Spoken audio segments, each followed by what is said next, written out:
के लिए पानी है। मेरे दरियाओं को जब कत्ल किया जाने लगा, बस उसी दिन से मेरे खून में तुग़यानी है। और मेरे हमसाए, मेरे भाई मेरे कातिल हैं। मेरे हमसाए, मेरे भाई मेरे कातिल हैं। इनसे अब कोई तवक्को बड़ी नादानी है। और ए खुदा, ये है 1.25 लाख शहीदों का लहू। ए खुदा, ये है 1.25 लाख शहीदों का लहू। ए खुदा, ये मेरे कश्मीर की कुर्बानी है। स्टेज और पिंडाल में बैठे वाजिबुल एहतराम बुज़ुर्गों और नौजवान दोस्तों, चिराला में इससे पहले कई बार मुख्तसर सी तादाद की नशिस्तों में हाज़िरी का मौका मिला, और आज आप लोगों की कमिटमेंट देख के, एक भरपूर इज्तिमा देख के बहुत इत्मीनान हो रहा है कि कांडी का ये बेल्ट, मैं ख़ुद चूँकि कांडी से हूँ और उसके एक सिरे पे आप मौजूद हैं। आपके शऊर को, आपकी जुर्रत को, आपकी कमिटमेंट को सलाम करना पड़ता है। स्टेज सेक्रेटरी साहब ने बहुत खूबसूरती से ये प्रोग्राम चलाया। चिराला से एक वाबस्तगी मेरी ये भी है कि स्टेज सेक्रेटरी साहब के दादा मोहतरम उस्तादुल हदीस हज़रत शेखुल हदीस मौलाना मोहम्मद रफ़ीक साहब मेरे उस्ताद रहे हैं। मैंने उनसे पढ़ा है कलंदरी में। तो जब उस निस्बत से मैं उनके पोते से शफ़ाअतुर रहमान से मिला तो मुझे बड़ा क़ल्बी इत्मीनान हुआ। इस प्रोग्राम को ऑर्गेनाइज़ करने में मोहतरम सईद साहब, वसीम साहब, अज़हर साहब, शमरेज़ साहब, फ़याज़ साहब, खलीक साहब, अहमद भाई और दीगर जो भी दोस्त, शायद मैं सबके नाम ना ले सकूं, आपने इस खूबसूरत बज़्म को सजाया। आप मुबारकबाद के मुस्तहिक़ हैं।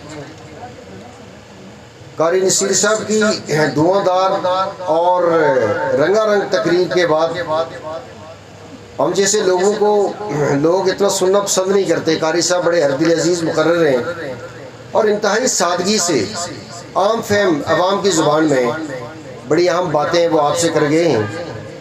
मैं नहीं चाहूँगा कि डॉक्टर तौकीर गिलानी साहब के और आपके दरमियान ज़्यादा देर हायल रहूँ। दोस्तों, रियासत जम्मू कश्मीर के कौमी मसले को दिन ब दिन जब हम पेचीदा होता देख रहे हैं तो हमारा दिल खून के आंसू होता है। और मैंने वाहिद एजाज मीर जो मुज़फ़्फ़राबाद के बहुत बड़े शायर हैं, उनके चंद अशार अपने गुफ्तगू के आगाज़ में पढ़े। अपने वतन से मोहब्बत इंसान का बहुत बड़ा फितरी जज्बा है। इंसान को इस फितरत पे पैदा किया गया है कि उसको बग़ैर समझाए, बग़ैर बताए अपने वतन से उसकी मोहब्बत मौजूद होती है। यही मोहब्बत रियासत जम्मू कश्मीर के बासियों की भी अपने वतन के साथ मौजूद है, लेकिन इस मोहब्बत पे बहुत कारी ज़रबे लगी है। मैं ज़्यादा तफसील में तो नहीं जाऊँगा, लेकिन दो बातें आपसे ज़रूर शेयर करूँगा। एक ये कि जब 47 में सब कंटिनेंट की तकसीम हुई और उसके नतीजे में रियासत जम्मू कश्मीर की हमारी इस खूबसूरत सरजमीन को तकसीम से दो चार होना पड़ा, जबरी तकसीम से दो चार होना पड़ा, तो दो बातें हमारे ज़हनों में भरी गई। निसाब तालीम के ज़रिए से, निज़ाम तालीम के ज़रिए से, समाजी रवायात के ज़रिए से, कल्चर के ज़रिए से, लीडरों के फैलाए हुए जाल के ज़रिए से। एक ये कि हमारा रियासत जम्मू कश्मीर का मसला ये मजहबी मसला है। ये मुसलमानों का मजहबी मसला है। यहाँ चूँकि 80% अक्सरियत मुसलमानों की रहती है, लिहाजा मुस्लिम आबादी को मुस्लिम अक्सरियती मुल्क पाकिस्तान के साथ जाना चाहिए, इसलिए कि मुल्क और मज़हब को एक साथ कर दिया गया। ये मसला तब से अब तक पिछली पौन सदी में इस चौथी जनरेशन के ज़हनों में इंजेक्ट किया गया कि मज़हब और वतन का चूली दामन का साथ होता है और दुनिया में वाहिद मुल्क पाकिस्तान है जो मज़हब के नाम पे बना है और उसने मज़हब को संभाला दिया हुआ है, उसने मज़हब को थामा हुआ है, वो इस्लाम का कला है। उस कले के साथ वाबस्तगी इख्तियार करना, इसके नतीजे में बाकी सब कुछ भूल जाना, ये मुसलमान का एक शेवा होना चाहिए। चुनाचे बगैर देखे, बगैर समझे, बगैर सोचे, बगैर पढ़े, बगैर तहकीक किए एक रो में बह गए हमने कहा कि हमें भूख भी बर्दाश्त है, नंग भी बर्दाश्त है, जिल्लत भी बर्दाश्त है, गुलामी भी बर्दाश्त है, सब कुछ बर्दाश्त है, बस हम पाकिस्तान, ममलिकत पाकिस्तान का एक दिफाई इसार है। पाकिस्तान महफूज रहे, ये एक ऐसा कांच है, ये एक ऐसा शीशा है कि अगर ये टूट गया तो उम्मत मुस्लिमा बिखर जाएगी, इस्लाम तबाह बर्बाद हो जाएगा। इस चार दीवारी के अंदर, पाकिस्तान की चार दीवारी के अंदर इस्लाम और मुसलमान महफूज है और कश्मीरी उसके बिला तनख्वाह सिपाही है। इसके नतीजे में हमें यह कहा गया कि ये एक ऐसा मसला है कि जिसके लिए पाकिस्तान 1000 साल तक जंग लड़ेगा, घास खाएगा, लेकिन कश्मीर के लिए 1000 साल तक जंग लड़ेगा। हमने एतबार कर लिया, मान लिया। हमने कहा जब भी मुश्किल वक्त आएगा, हमारे लिए तो बहुत बड़ी फौज है जिसने हमारा सारा बजट खा लिया, हमने ये फौज पाली इसलिए कि ये हमारी हिफाजत करेगी। हमें ये कहा गया कि आखिरी सिपाही और आखिरी गोली तक हम कश्मीर के लिए लड़ेंगे। हमसे ये वादे किए गए कि श्रीनगर तो बहुत करीब है, दारुल हुकूमत को रावलाकोट से उठा के जफराबाद में कायम किया गया, कहा कि श्रीनगर करीब पड़ता है। हमने श्रीनगर जाना है, अब सिर्फ श्रीनगर तक रुकना नहीं है। हम दुनिया में मजहब फैलाने के लिए आए, दुनिया में इस्लाम फैलाने के लिए आए। हमारा तो पहला और बेहतरीन हदफ जो है वो दिल्ली के लाल किले पे पाकिस्तान का इस्लामी झंडा लहराना है। हमने हकीकत को भूलकर ख्वाबों की एक दुनिया बना ली, पाकिस्तान को अपने ख्वाबों का मरकज बना लिया। ये ख्वाब कब नहीं टूटे जिनकी तरफ राजा तुफैल अजायब इशारे कर रहे थे, बहुत सी मिसालें दे रहे थे। कहा गया कि कश्मीर की जंग दरअसल तकमील पाकिस्तान की जंग है। पूछा गया कि तकमील पाकिस्तान तो बंगाल से होना चाहिए था, वो तोड़ के तुमने पाकिस्तान आधा कर दिया है, आधे से भी आधा कर दिया है। दुनिया की तारीख का अजीब वाकया है कि जब एक अक्सरियत अकलियत से अलग हो गई है। कहा गया कि ये कहने वाले गद्दार हैं, पाकिस्तान है तो हम हैं। इसके नतीजे में क्या क्या बर्दाश्त किया हमने। 5 अगस्त 2019 के बाद देखती आंखों, सुनते कानों और सोचते दिमागों ने इस सारे फ्रेब को, इस सारे मकर को, इस सारे फ्रॉड को तश तश बाम कर दिया। सब कुछ नंगा होकर सामने आ गया, सब कुछ वाजे हो गया कि ये धोखा था, ये फ्रॉड था। जब वजीर आजम पाकिस्तान ने खड़े होकर ये कहा कि अब जो आदमी मकबूजा कश्मीर की तरफ जाएगा वो पाकिस्तान का दुश्मन होगा, हम कश्मीर के लिए हिंदुस्तान से जंग नहीं करेंगे।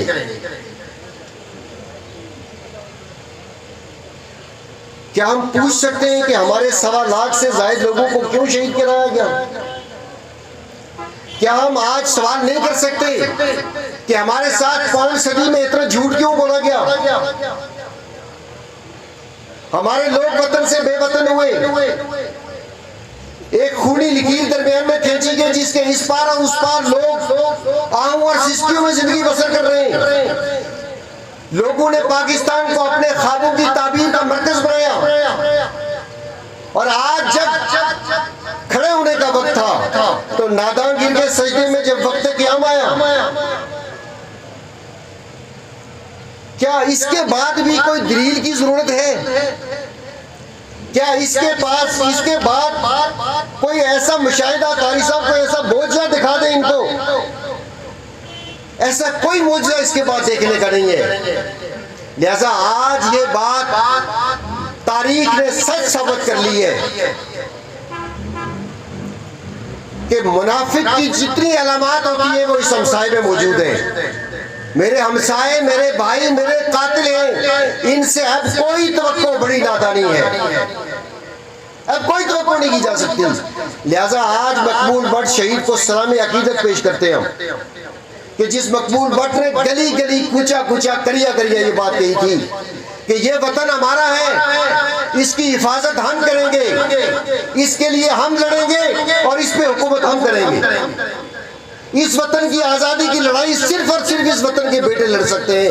कोई पाकिस्तान, कोई हिंदुस्तान, कोई आलिम इस्लाम इस वतन की आज़ादी की लड़ाई नहीं लड़ेगा।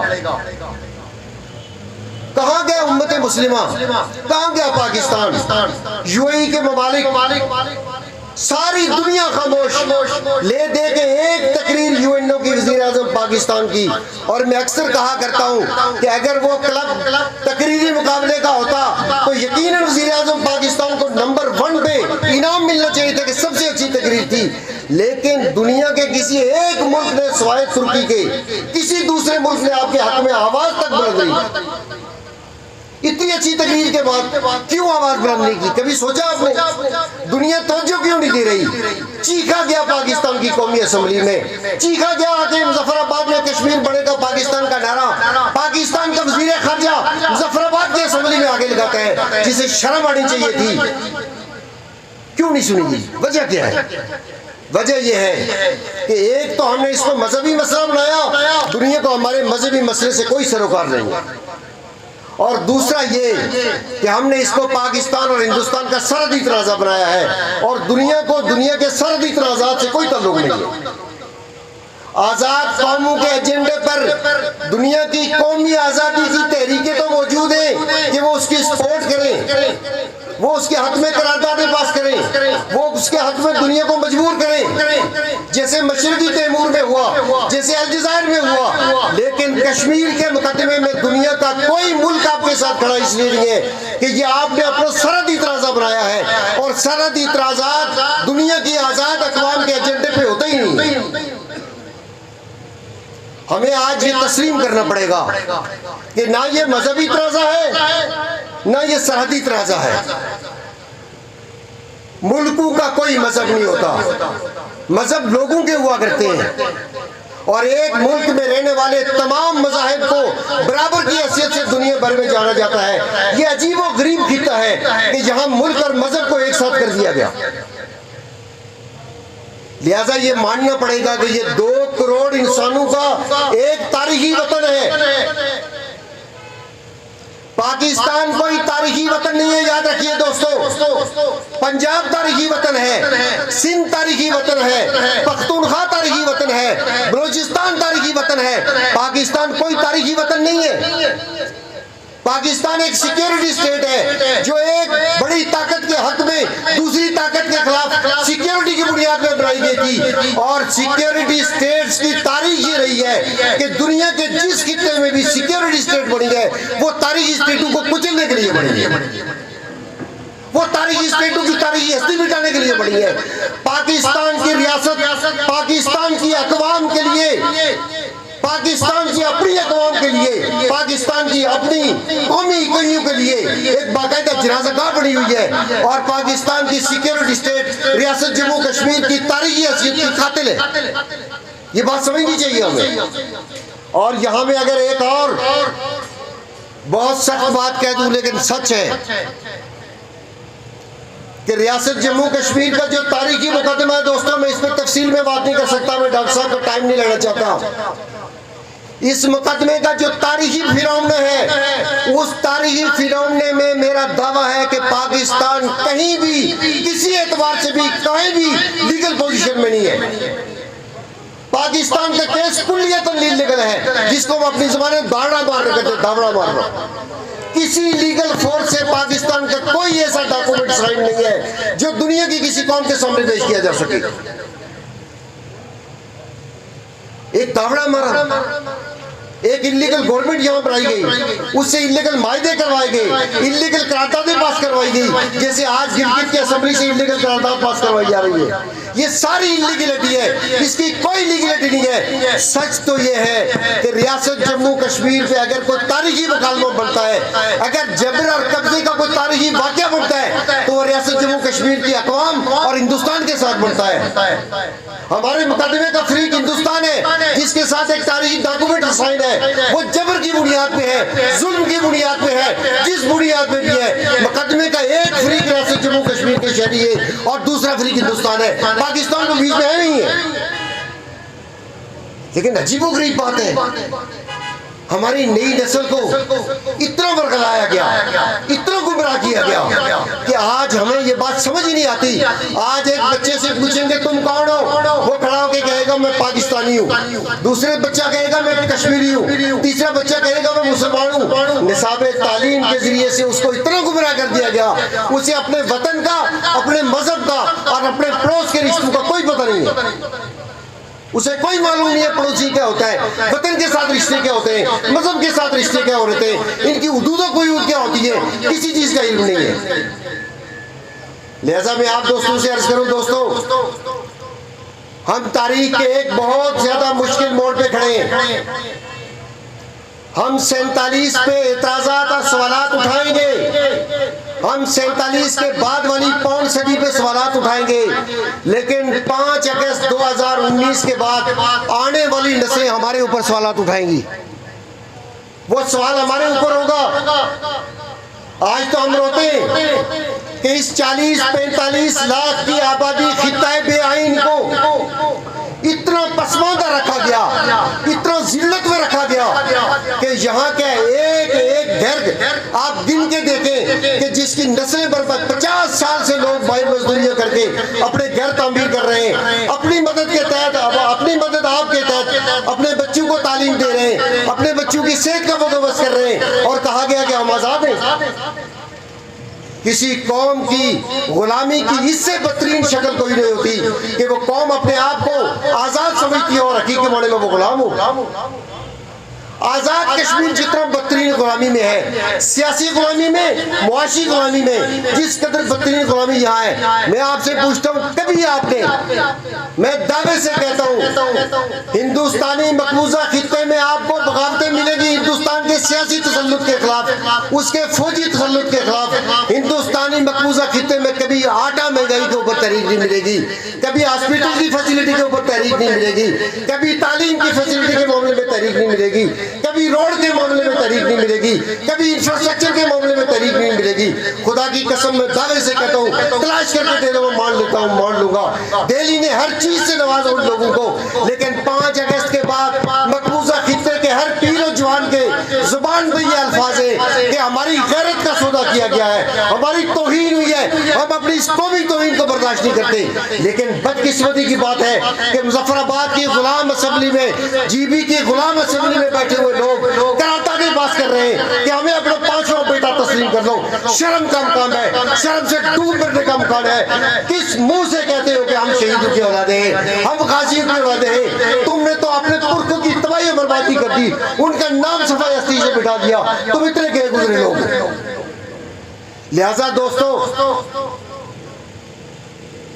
श्रीनगर की आजादी की फिक्र छोड़ दीजिए, श्रीनगर वाले आपसे ज्यादा होशमंद है, जम्मू वाले आपसे ज्यादा पढ़े लिखे हैं, लद्दाख वाले अपने स्टेट सब्जेक्ट की हकीकत को आपसे बहुत बेहतर जानते हैं। जब तक मुजफ्फराबाद आजाद नहीं होता उस वक्त तक श्रीनगर आजाद नहीं हो सकता। श्रीनगर की आजादी मशरूत है मुजफ्फराबाद की आजादी से। जब तक मुजफ्फराबाद का ये गुलाम ऐवान, ये ऐवान जिसमें 50 कैदी बैठे हुए हैं, जब तक इन कैदियों से इस मुल्क को आजादी नहीं दिलवाएंगे, उस वक्त तक आगे कोई कदम नहीं बढ़ाया जा सकता। लिहाजा आने वाला वक्त बहुत ज्यादा खतरनाक है। मैं आखिरी बात अर्ज कर रहा हूं, पहले ये था कि कहीं ना कहीं हमें चूंकि बेस कैंप का एक लॉलीपॉप देके हमारे ये खूबसूरत दरख्त, हमारी ये खूबसूरत ज़मीनें, ये खूबसूरत चोटियाँ, ये हमारी दस्तरस में थी। हमारे अपने ख़ानदान, अपने कबीले, अपनी बरादरी के लोग, हम एक दूसरे के साथ रहते थे। और अब क्या होने जा रहा है?